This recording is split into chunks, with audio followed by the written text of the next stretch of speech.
আলাইকুম বন্ধুরা, সবাই কেমন আছেন? আশা করি ভালোই আছেন। তো যাই হোক, আজকে কিন্তু আমি কোথায় চলে যাব আর কি করব সেটা কিন্তু আজকে আমি আপনাদেরকে দেখাবো। আর আজকে চলে যাব কিন্তু একদম পুরোপুরি রেডি হয়ে ছেলের স্কুলে। আর এখন বাজে প্রায় 7টা, মানে রাত 7:30 বেজে গিয়েছে। আর এই সময় যে মা ছেলে হঠাৎ করে আয়োজন হলো যে আজকে আমরা দুজনা চলে যাই, সেখানে অনুষ্ঠান হচ্ছে, চলে যাব। তাই আমার বলাও সারা, কাজটা করাও সারা, তাকে একটু নাস্তা পানি দিয়ে আমি আবার রেডি হতে চলে গিয়েছিলাম। আর এই যে আমার রেডি হওয়া প্রায় হয়ে গিয়েছে, কারণ আমার রেডি হতে একদমই সময় লাগে না। আর আপনারা তো জানেনই যে রেডি হতে আমার বেশিক্ষণ সময় লাগে না, উঠতে গেলে 5 থেকে 10 মিনিট আমার সময় লাগে। আর 5 থেকে 10 মিনিটের মধ্যে কিন্তু আমি একদমই রেডি হয়ে ফুলফিল হয়ে একটু ঢং ঢং করছিলাম। আর ঢং করতে কিন্তু সবারই ভালোই লাগে। যাই হোক, আর এইভাবে কিন্তু এখন মা ছেলে দুজনে একটা রিক্সা ডেকে তারপরে বের হয়ে চলে যাব।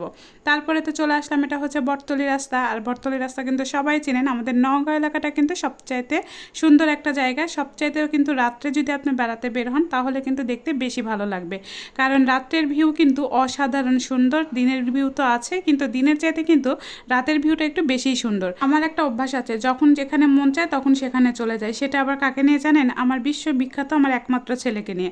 সে যেখানে বলবে সেখানেই চলে যায়, আমি যেখানে মন চাই আমি সেখানে চলে যাই। যাই হোক, দুই মা আর ছেলে মনে হয় যে গোটা পৃথিবী ঘুরতে পারবো। আমার তো এখন তাই মনে হয় যে ও যদি আমার সাথে থাকে তাহলে তো গোটা পৃথিবীই ঘোরা যায়। আর আমাদের নওগাঁ শহর সবচাইতে কিন্তু নিরাপত্তা একটা শহর। কথা বলতে বলতে চলে আসলাম একদম মুক্তির মোড়। আর এই মুক্তির মোড়ের সাথেই কিন্তু নওগাঁ জেলা স্কুল, আর এটা কিন্তু আমার ছেলের স্কুল।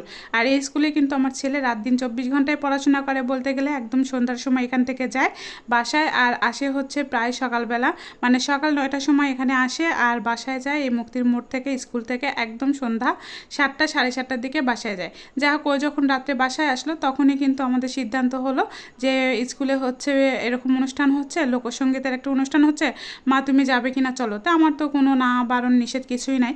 আর মাশাল্লাহ আপনার ভাইয়া খুবই ভালো, সে কখনোই আমাকে কোনো দিনও বাধা দেয়নি। আমি তাকে বলে না বলে সব জায়গাতেই চলে যেতে পারি, কিন্তু তারও একটা বিশেষ আছে যে আমি কিভাবে যাই, কোথায় যাই সেটাও কিন্তু জানি।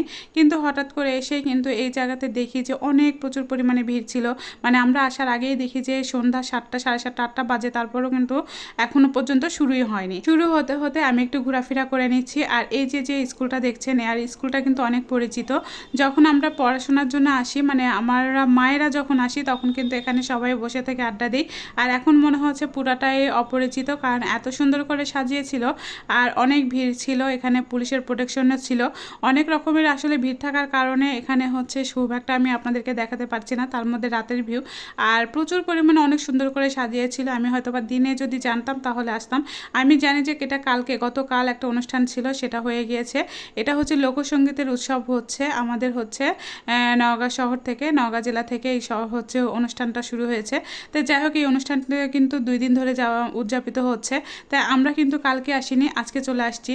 তো আজকে এসেও কিন্তু অনেক ভালো লাগছে। আর এই যে লাল নীল আলোর মধ্যে যখন আপনারা থাকবেন তখন কিন্তু বেশিই ভালো লাগে। তো যে কোনো গান বা উৎসবে আসলে কিন্তু মন ভালো হয়। বাড়িতে বসে থেকে মন যখন ভার হয়ে যাবে তখন একটা কথা চিন্তা করবেন যে আপনি যখন বাইরে বের হবেন তখন কিন্তু আপনার মাইন্ড ফ্রেশ হয়, মানে আপনার কিন্তু অনেক ভালো লাগবে। আপনি যতটুকু সময় বাইরে থাকবেন ততটুকু সময় কিন্তু আপনার টেনশন চিন্তা ভাবনা এগুলো কিছুই থাকবে না। তা যাই হোক, বাসায় যাই হয় হোক, আপনারা সবাই চেষ্টা করবেন যে যখন খুবই খারাপ লাগবে তখন একটু বের হওয়ার চেষ্টা করবেন, এতে কিন্তু অনেক ভালো লাগবে। তো এইদিকে কিন্তু আমি অনুষ্ঠানগুলো দেখছিলাম, আর অনুষ্ঠান দেখতে দেখতে কিন্তু আমার খুব একটা যে ভালো লাগছিল, কারণ আমার অনেক জোরে জোরে আওয়াজ, অনেক জোরে জোরে শব্দ, এটা কিন্তু আমার ভালো লাগে না। আর তারপরেও কিন্তু ছেলের জেদেও আসা হয়েছিল একটু বেশি, কারণ আমি আসতেই চেয়েছিলাম না। তারপরে সে কিন্তু বেশি জেদ করেছিল। তো যাই হোক, এদিকে কিন্তু মা ছেলে দুজনে একটু আনন্দই করলাম। করার পরে কিন্তু দেখেন কত দর্শকের আসছে। আর এই দর্শকেরা কিন্তু সবাই কিন্তু একদম, এটা কালকে থেকে নাকি তারা প্রতিদিনই আসছে, মানে কালকেও আসছে আজকেও আসছে, কিন্তু শুধুমাত্র আমি আসি নাই। এখানে আমার কোনো ছাত্রর মায়ের সঙ্গে দেখা হয়নি, শুধুমাত্র আমি আসছি কিনা তাও জানি না। তো এখানে আমি মোটমাট 3 থেকে 4 জনের গান শুনে গিয়েছি।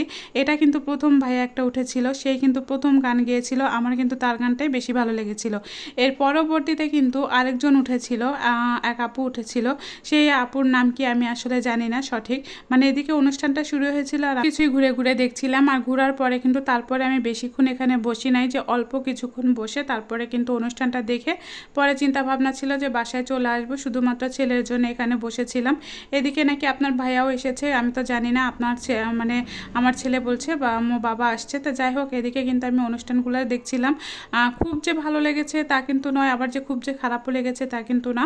যে আমি বলি যে লোকসঙ্গীতের উৎসব যেটা অনুষ্ঠান আসলে বোঝেনি তো বাউল সঙ্গীতটাই কিন্তু এখানে বেশি হবে। আপনি যদি এখন মনে করেন ঝিকঝাক ধুমধারাক্কা একটা গান হবে তা কিন্তু না, কিন্তু অনেক সুন্দর এখানে গান উদযাপিত হয়েছে। আর এই আপুর গান আর প্রথম যে ভাইয়াটা গান গিয়েছিল সেই তাদের গানগুলো কিন্তু এখানে বেশি ভালো লেগেছে। তারপরে কিন্তু বাউল গানগুলো ছিল, বাউল গানগুলো অনেকেরই কিন্তু পছন্দ।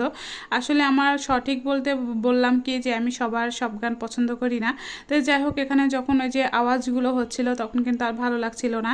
আর এই ভাইয়া হচ্ছে কীর্তনের মতো আসলে একটা গান গাচ্ছিল, আর এই কীর্তনের মতো গানটা আমার আসলে পোষাচ্ছিল না। এই জন্য আসলে আমি চলে আসছিলাম। আর আমি চিন্তা করলাম যে এর পরবর্তীতে কে উঠে সেটা একটু দেখব। তো এর পরবর্তীতে যে আপুটা উঠেছিল সেটা কিন্তু একদমই লালনের মানে ও তার মধ্যে একটা মনে হয় যে লালন সঙ্গীতের একটা বেশি উদযাপিত ছিল। আমি দেখতে পাচ্ছিলাম যে তার ভিতরে একদমই মনে হচ্ছে যে সে পুরোটাই মানে লালন সঙ্গীতের ভিতরে ঢুকে পড়েছে। আর এই যে বাউল সঙ্গীতগুলো গাচ্ছিল খুবই সুন্দর লাগছিল। আপুটার গলাটাও কিন্তু অনেক সুন্দর। আমি অল্প একটু শুনে তারপরে উঠে চলে এসেছিলাম। আর এর চুল দেখে আমি একদমই অবাক হয়ে গেছিলাম। আল্লাহ মাশাল্লাহ মাশাল্লাহ, এত বড় বড় চুল কেমনে হয়!